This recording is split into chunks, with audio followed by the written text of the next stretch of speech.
right. Well, as we, get into 2024, nobody would be surprised.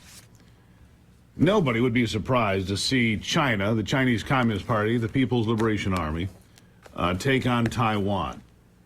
Nobody would be surprised by that in any stretch of the imagination. China, by the way, unveiling a brand new generation of aircraft carrier with a rare aircraft catapult. It's one of the headlines from just today, an aircraft catapult.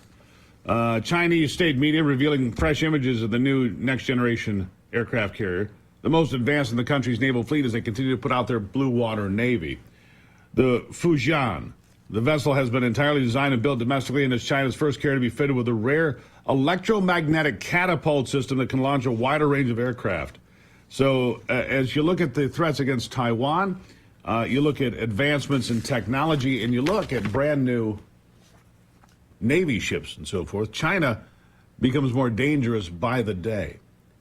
Anna Mu is a member of the new federal state of China.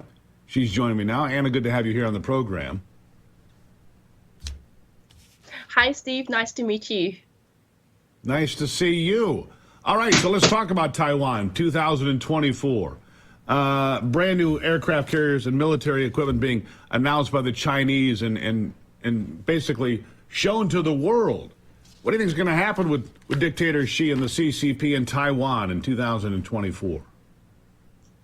Well, thank you very much for bringing this up. Well, we know from the exclusive intelligence with the new federal state of China, alongside the coast of Fujian and the northeast of Taiwan, while we have the CCP and the Xi's army, we know that they might take actions in the next 2 weeks.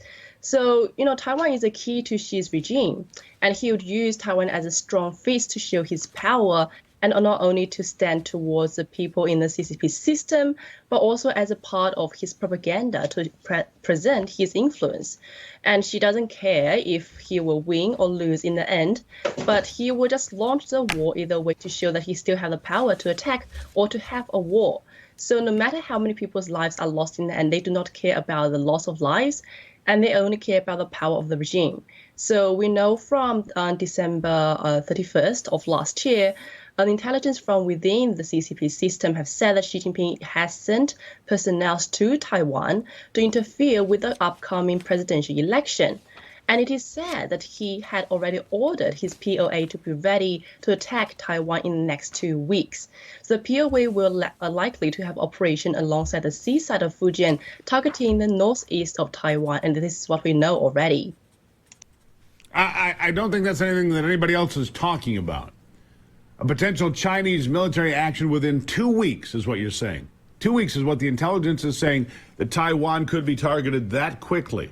Nobody would be surprised. I believe that. And I don't believe anybody would be surprised by an aggressive CCP or the People's Liberation Army or the Chinese Navy. But within 2 weeks, I don't think that anybody else is saying that. That's quite a headline. Well, this is the quickest action the CCP can put out. And in fact, we have this is the quickest action they could make. But the fact is they have been planning this for decades already. So this is with the upcoming presidential election, the CCP is really targeting towards this as well. And not only that, the CCP is already making and carrying out military drills in China's Xinjiang and Guizhou provinces, and is preparing to launch tens of thousands of balloons. And these balloons are a reconnaissance and offense. They can carry weapons like time bombs. And basically, some of them, one computer can control tens and thousands of balloons. So right now, actually, in the previous days, Taiwan had already spotted more than the CCP's balloons flying over the island, as well as the major Air Force bases over the past month. And in fact, actually, at the start of last year, at February 12th of last year, it was said that there have been hundreds of variations and adaptations of balloons, the CCP spy balloons, and they are very low cost. They can range from $3,000 to $10,000. And they are right, they're an inexpensive way to surveil. Yes, an inexpensive exactly. surveillance tool. So here's my question then. What do you think the United States reaction will be? We've had no clear indication except that Joe Biden said that America would help defend Taiwan. I don't see how that's actually true or possible, considering the fact that we're involved in some fashion in 2 other wars currently. I don't believe that our Navy is equipped to go. I mean, we would be stretched so thin. I feel like Taiwan is basically on its own. What do you see if this happens? What would the United States do in your estimation? Well, there's a lot of things that could happen in the upcoming weeks, and that's why we say pay close attention towards the Taiwan presidential election. And on top of that, there are many things that could happen. But the bad thing is pay close attention and also look at what will the CCP do, because they have already put a lot of plans and set up for the whole global layout, as well as a layout to attack Taiwan at any time. And we have said the quickest time they could possibly make the attack is within the next 2 weeks by the upcoming presidential election. So that's something that we should always pay attention to. But that's why we talk and mention about this intelligence towards the people around the world and also towards American people to tell that this will be what is going to happen in the Taiwan Strait. Yeah. We'll have to keep a close eye on it. Nobody trusts the CCP or Dictator Xi's army. They're carrying out drills. They're looking like they're preparing. They're obviously building the military and the Navy.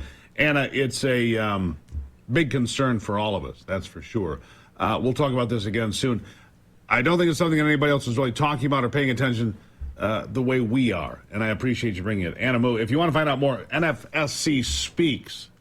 NFSC Speaks. You can find it on X and Getter and all their other social media platforms. The new federal state of China. Stay in touch with what's really happening. Anna, thank you again. Thank you very much, Steve. Greatly appreciate it. Look, very dangerous situation in several parts of the world. Okay, thank None you more very much. dangerous than Taiwan at this point. We'll take a break and be right back. It's the Steve Gruber Show.